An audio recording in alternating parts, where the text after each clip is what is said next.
но като цяло ти си двигател на другите.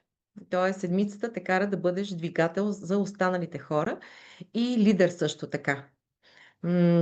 Трябва да бъдеш лидер с мисия обаче, а не с его. Това е важно за хората, които носят седмица. И както се казва, в минал живот седмиците може да са. Както се казва, в минал живот седмиците може да са воювали. И това желание за победа, нали, го носиш, както се казва, в гените си, в енергията си. Но имаме още едно число, което искам да разгледаме, защото е интересно, и това е Аркан 8, който също е част от твоята личност. Това е аркан, който се казва справедливост. Аркан, който е свързан с кармата, с равновесието, с истината също. И ти си изключително честен човек.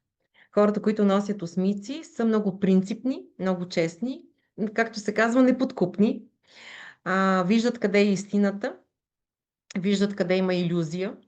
Също умееш да преценяваш обективно, добра си в анализите също така. Имаш така наречения естествен авторитет, т.е. хората ти вярват. И много дълбока мъдрост. Така ли е? Да си признаеш. Това трябва да го кажат хората. Аз се надявам да е така, че хората ми имат доверие.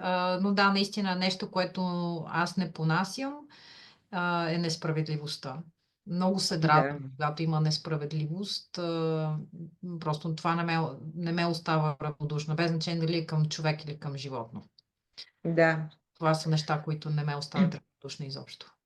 Но това може да бъде и твой минус, защото когато прекалено човек се така фокусира върху несправедливостите, защото пък от гледна точка на кармата няма